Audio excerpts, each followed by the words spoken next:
Hi friends, welcome back to my channel Modern Quantity Survey, Key Skills to Have. Let us talk about the procurement and management of contractors as part of the health and safety mandatory competency. So who is a contractor? Contractor is used to include any person or organization that is not a direct employee but is contracted to work on premises under the RICS regulated firms or RICS members control or to carry out work on the RICS regulated firms or RICS members' behalf.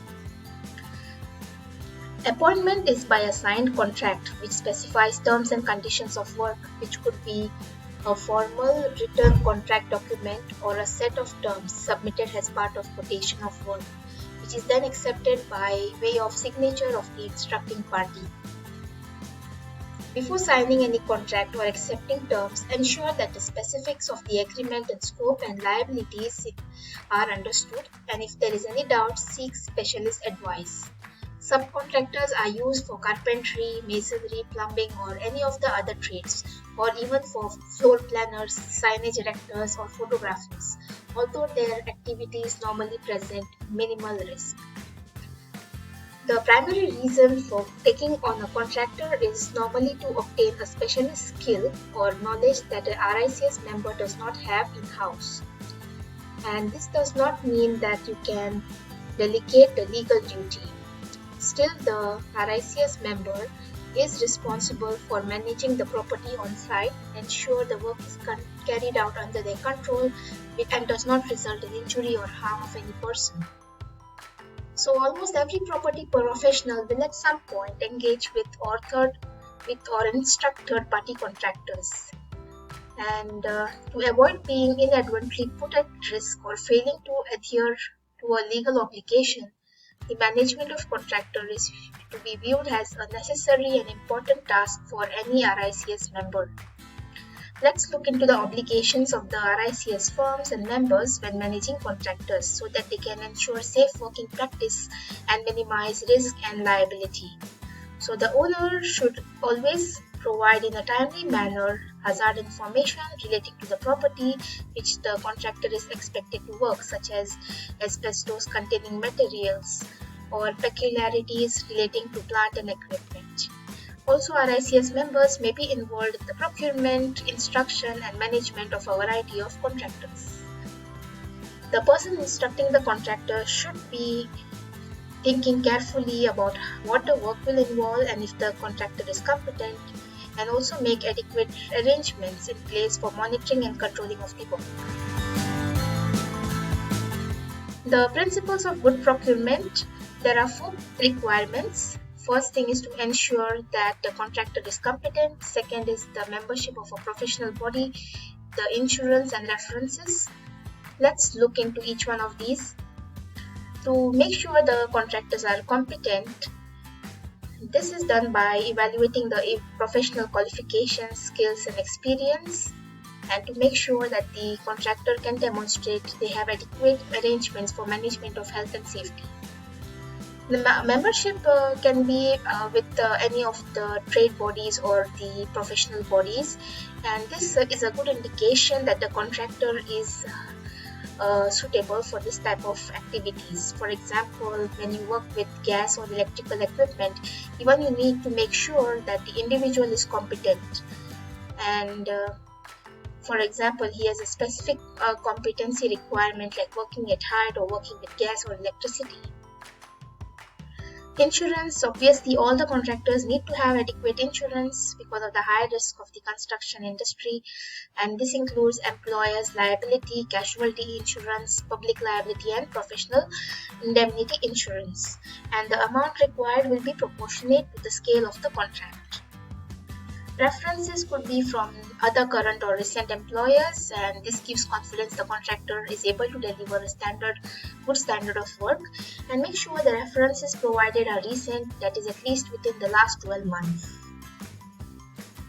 And if you have a larger or more specific work, it's necessary to complete a more thorough tender And you can also request data from the previous 5 years or longer if the complexity of the work activities requires exceptional due diligence. Identifying the job, it is done by means of a tender information or request for information.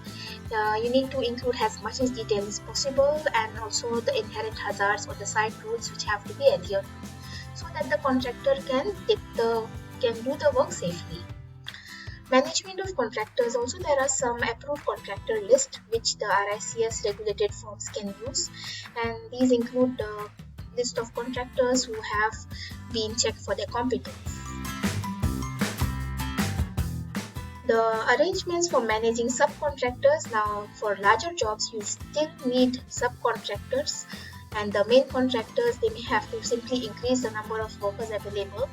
The subcontractor selected may not have the same focus on health and safety as the main contractor, meaning that the information provided by the main contractor may not turn out to be a true reflection of how they propose to operate on this contract. So that's why you have to specify during the selection or tendering process if subcontracting is acceptable or not, and request information from the contractor how will they select and manage their subcontractors. Also, there are some professional schemes in health and safety management like ISO 45001. This demonstrates the employers or the contractors' health and safety management system, if it is robust or not. The person instructing the contractor is likely to know more about the property and therefore has a duty to pass any relevant information to the contractor. Also, the contractor wants to know about the property before starting work, such as what are the induction arrangements, who else will be at the premises, who are they, what they will be doing there, where are the electricity, gas, and water services located, if there are any emergency arrangements.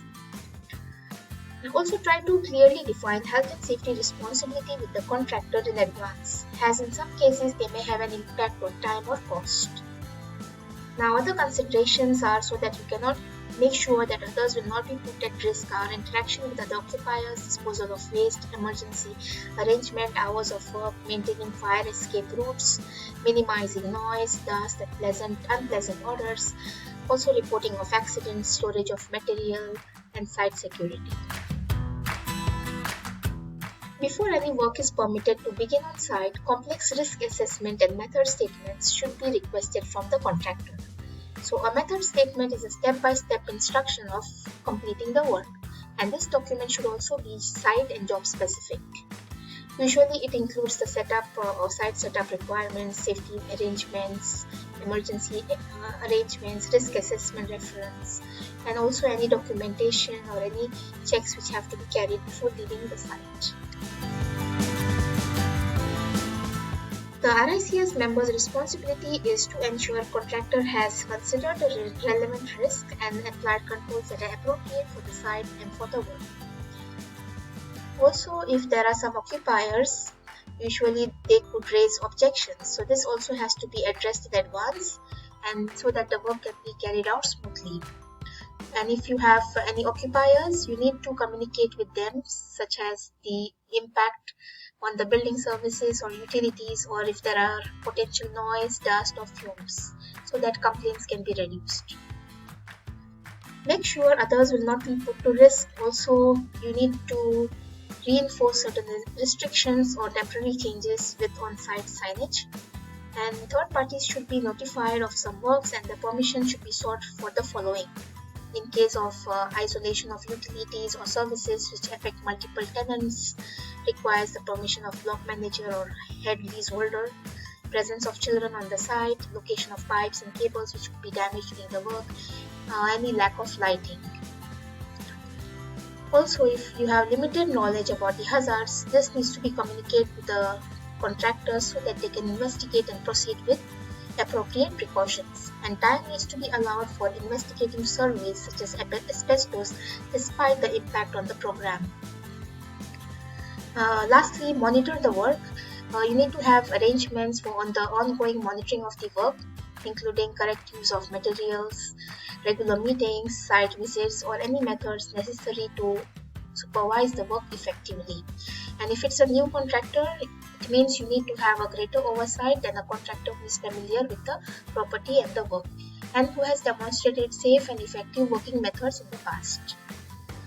Now, the amount of monitoring depends on the number of factors such as the familiarity or confidence in the contractor, complexity of the work, potential for accidents, uncontrolled risks, any history of failures or accidents, and the location of the works and impact on a building or its occupant or adjacent premises.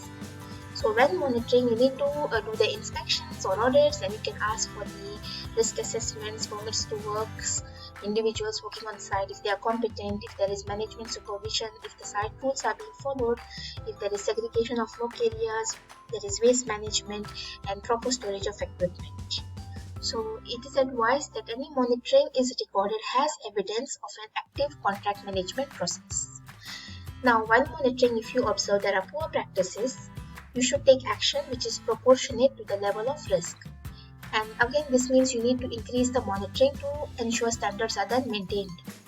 But in cases where there has been a blatant disregard of risk, what do you need to do? First, work should be stopped.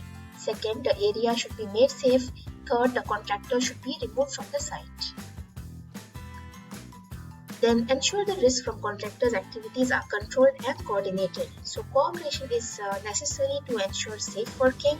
And in addition, if there are multiple contractors working together, then you need to make sure they are not adversely affected by each other's activities.